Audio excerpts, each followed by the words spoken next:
ఇప్పటి వరకు మీరు చూసినటువంటి ఆ దృశ్యం అనేటువంటిది ఈ నెల 5వ తేదీన మంగళగిరి శ్రీ పానకాల లక్ష్మీనరసింహస్వామి ఆలయం దర్శించుకున్నటువంటి మార్షిష్ అధ్యక్షులు పర్యటన కార్యక్రమానికి సంబంధించింది.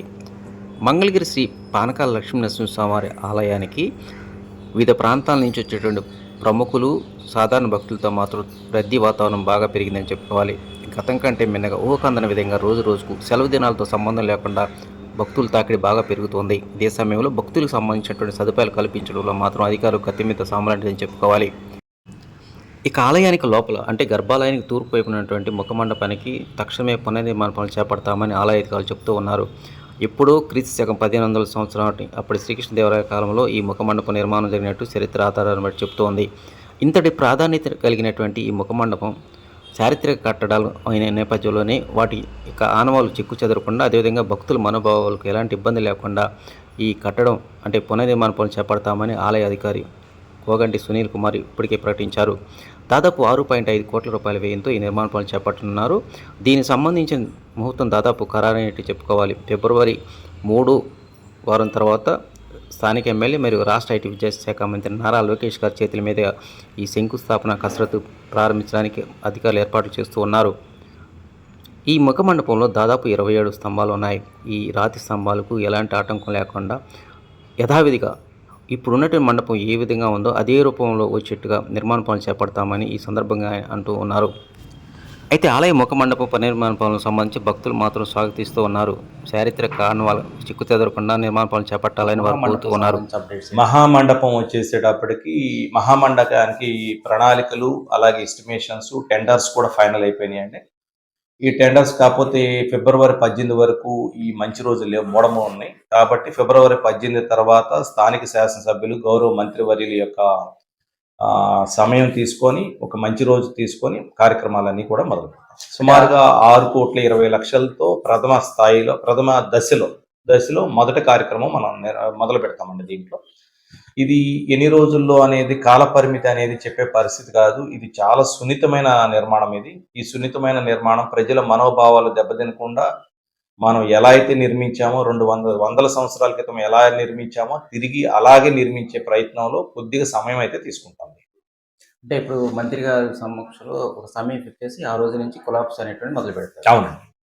అదే మేబీ ఫిబ్రవరి 18 తర్వాత మంచి రోజులండి. దాంట్లో చూసుకొని మంత్రి గారి సమయం కూడా తీసుకొని మేము ఈలోపు మంత్రి గారిని సంప్రదించడం జరుగుతుంది.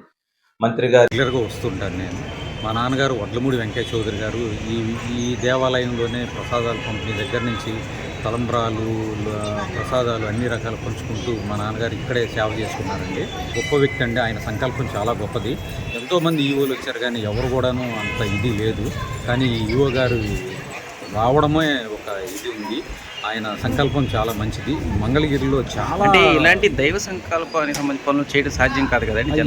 ఇలాంటి దైవ సంకల్పమైనటువంటి పనులు ఎవరి వల్ల సాధ్యం కాదండి. ఎంతోమంది వచ్చారు, చేస్తామని చెప్పి వచ్చారు కానీ ఎవరు రావడం ఆ లోకేష్ గారు సపోర్ట్ వల్ల ఇదంతా వర్క్ జరగడం జరుగుతుందండి. హ్యాపీగా ఉందండి. అంటే యాక్చువల్గా కొన్ని క్రాక్స్ రావడం, కొన్ని పొగులు రావడం, వర్షం వస్తే పడటం ఇట్లాంటివి జరుగుతున్నాయండి.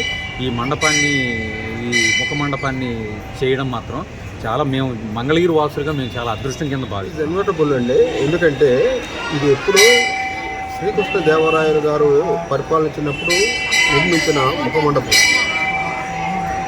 ఐ థింక్ దీని లైఫ్ పీరియడ్ కూడా ఇంకా ఎక్కువ కాలం కొనసాగడం అనేది కష్టం నేను అనుకుంటున్నాను, నా పర్సనల్ ఒపీనియన్.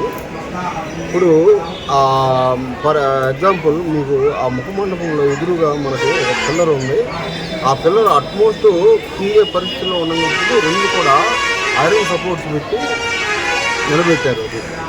ఇది ఇయర్స్ టుగెదర్ అంటే సంవత్సరాలు పెరిగే కొద్ది వాటి ఆయుష్ తగ్గుతూ ఉంటుంది. కాబట్టి ఇట్ ఈస్ ఇన్వర్టబుల్. మూవ్ చేయడం తప్పదు. కానీ మంచి టెక్నాలజీతో ఆ శిల్పకళా సంపద ఎటువంటి డ్యామేజ్ లేకుండా దాని పునర్నిర్మాణం చేయడం అనేది చాలా అవసరం. పునర్నిర్మించడం అనేది చాలా మంచి పద్ధతి. అయితే ఏంటంటే దాని యొక్క విశిష్టతను కోల్పోకుండా, అంటే లో ఉన్న మెటీరియల్ కూడా మళ్ళీ దాని మెకానికల్ స్ట్రెంగ్త్ని బట్టి రీయూజ్ చేస్తా అంటే ఏమైనా అవకాశం ఉందో ఒకసారి పరిశీలించాల్సి